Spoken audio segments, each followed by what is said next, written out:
the D.O.C. also wrote on the title track, Not Just a Fad. So what was the significance of having him, wanting him, and eventually having him write on the song that ended up being the title track? JB? It was just, I think that was just part of the program. I know that whenever we did an album and we needed help with writing or something, we could ask Cube. Ice Cube wrote on our album too. Can you write this for us? Or can you write this for us? Or here's what the song is. Anybody want to help us with writing? You know, so it was just kind of like a family thing. So it wasn't like, you write this song. You know, it wasn't like that. Just things just kind of happened. Right. Okay. And then I know that you guys had huge tours and huge success, and everybody seems to have a very different opinion, but I wanted to get your guys' experience and interaction with Jerry Heller. Baby D, for you, what did you learn from him? What did you like about him? What was good, bad? What was your experience with Jerry Heller? I have to say for myself, I love the guy. You know what I mean? The man. He was very special and dear to us. He was about his money. I don't feel like we was taken advantage of. I think a lot of things we should have had someone overlook things, but we trusted in him to make right decisions for us, which he really was making right decisions for himself. But we were young. But when it came down to it, he took care of us. When it all was said and done with, he took care of us, meaning JJ Fad. I don't know about everybody else's relationship with him. I don't know about everybody else's financial relationship with him. I don't know. But when it all came down to it, he took care of us. Okay.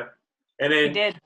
And JB, for you, one of the other things that I think a lot of people, as time has gone on, that people kind of underestimate or underappreciate Eazy-E and his stamp he put on rap. So for you, what do you think is Eazy-E's legacy and significance? I think that above all, he was a businessman. He's the smartest person that I know as far as his business and how to run his business. And him picking up Jerry Heller was the smartest thing he could do to get his record company started. Like Baby D said, I don't know all the ins and outs about everybody else's financial dealings, but I know with us, everything was on the table. Everything was in writing. We saw everything. We saw every penny that went out. We saw every penny that went in. Being so young, we didn't really understand everything, but we had ledgers. Everything was spelled out for us. So we cherish Jerry and his memory, and we love him. We don't have anything ill to say about him. And as far as Eric goes, his legacy speaks for itself. Ruthless Records, N.W.A, Eazy-E, J.J. Fad, D.O.C, Michelle, Bone Thugs, Above the Law. Like, how many people can say that they made all those careers happen? Mm-hmm. Yeah, I think he's one of the most important, but also one of the most underappreciated.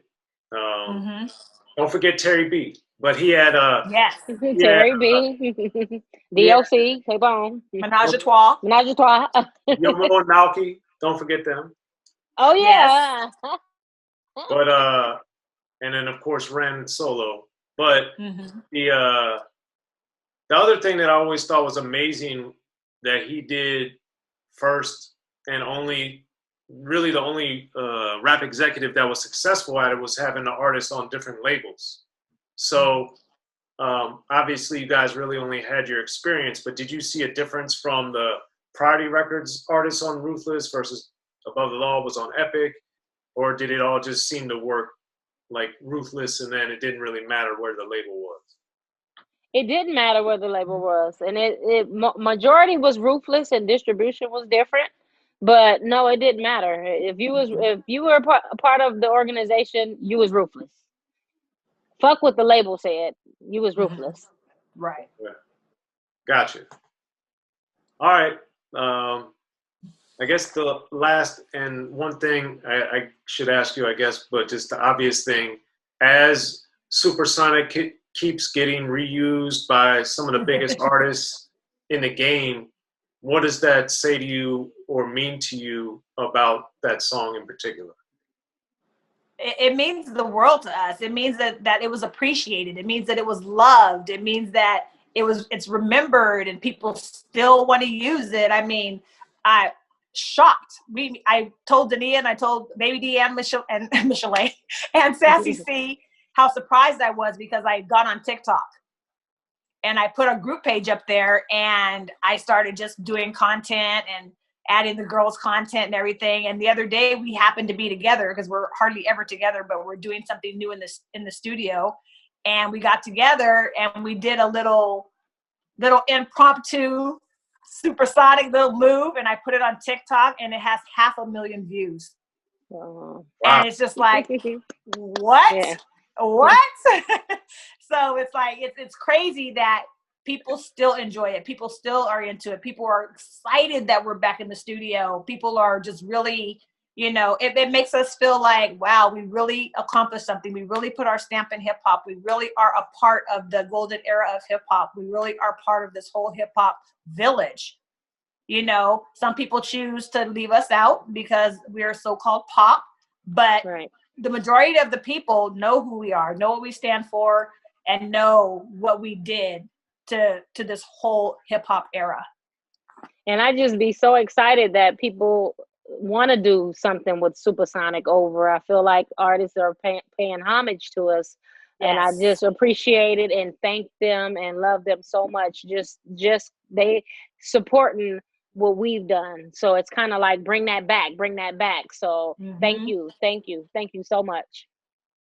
Cool. Well, I'm gonna get somebody to do Let's Get Hyped or Now Really, all right? Me too. I want to do it with them. Yeah, we should remake it. I'm telling you, we should do a lot of the songs on our B-side. We should bring them right back out. Yeah, there you go. Well, man, JJ Fad, thank you guys so much for coming through to Unique Access Entertainment. It's great chopping it up. Hopefully we'll do a part 2 sometime. But yes, I really appreciate your guys' time. Thank you so much. Thank you, Soren. We appreciate you.